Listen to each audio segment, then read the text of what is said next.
Well, hello everybody. Welcome back from break. We're going to talk about Pythagorean theorem, and Pythagorean theorem is one of the ones that we all know, and we're basically it's a squared plus b squared equals c squared. It is dealing with the two legs of a right triangle being squared and added together equal the hypotenuse squared.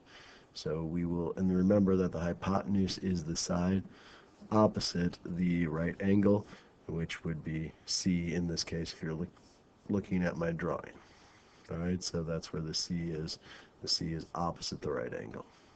So our first example here, we are trying to find the leg, and this is where Pythagorean theorem comes in handy. You'll notice that this side would be the A, this would be the B, and C is over here. So if I'm setting this up, I'm going to say x squared plus 11 squared equals 13 squared. If I go through and square each one of these numbers, I get that. And if I solve for x, I will be left with x squared equals 48. And so if I take the square root of both sides, the square root of 48 is the correct answer for this one. And we can simplify it a little bit more, but right now that's not our concern. So then how does this work in a real life situation? Well, you'll notice that the ratio of A to B is 4 to 1, and we're dealing with a 12-foot ladder.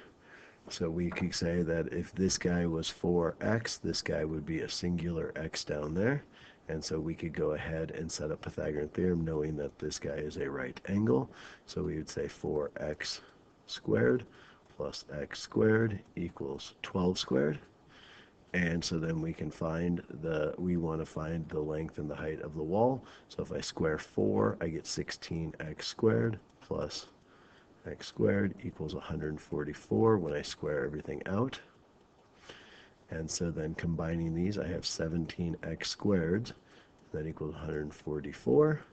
If I divide by 17, I get a number that looks like this.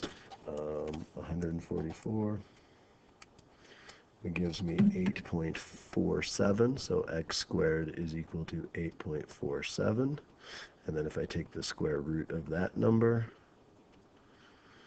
I get that x, the distance from the wall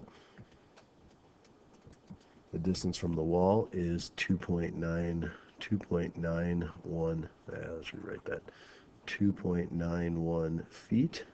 And then the height of the ladder, we have to multiply that by 4. And so the height of the ladder then would be 11.64 is how far up the wall it is reaching.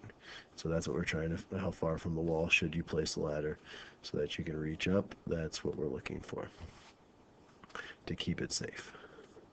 All right, we have Pythagorean triples. Pythagorean triples are just shortcuts, and they just help us find, if you can remember these guys, it'll make your life a little bit easier. 3, 4, 5 is one of them, and basically what a Pythagorean triple is if I have a leg and a side and the hypotenuse, if I was to square these guys, the two legs, square them and add them together, well, you'll always get whole numbers. And so you know it's a Pythagorean triple that when I get this, watch what happens here, that if I get 25 equals 25. So basically, if I'm trying to find the hypotenuse and I square two legs and add them together and I get a whole number when I solve, then that makes it a Pythagorean triple. And so these are some common Pythagorean triples.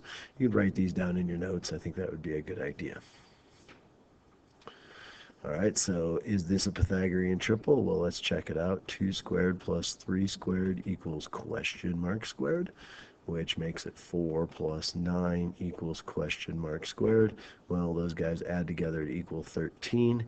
And if I took the square root of 13, I get some crazy looking decimal. So this is not a Pythagorean triple.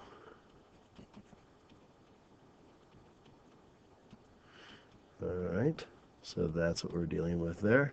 Over here, we'll find that piece right there. So we'll say x squared plus 24 squared equals 26 squared. X squared plus 24 squared is 576. And then 26 squared is 676. If I then subtract 576 across the equal sign, x squared would equal 100. That means x, if I take the square root of 100, That means x is 10, we get a whole number. So if x is 10, then this is a Pythagorean triple. All right, that's what we're looking for, but x would have to be 10 in order for that to happen.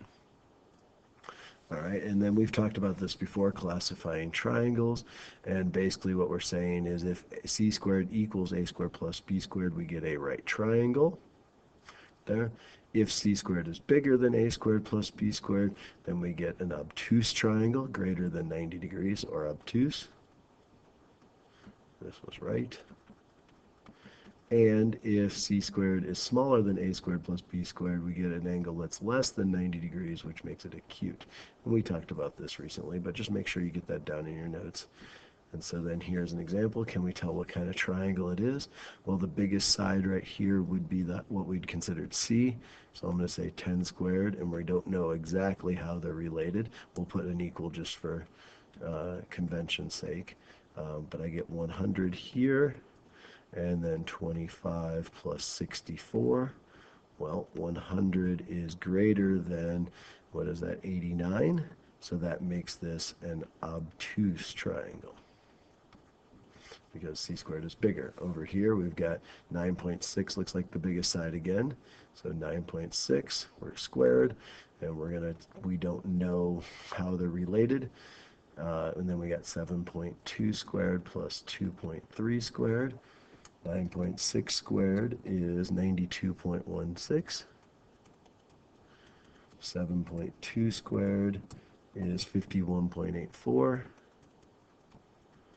And 2.3 squared is 5.29.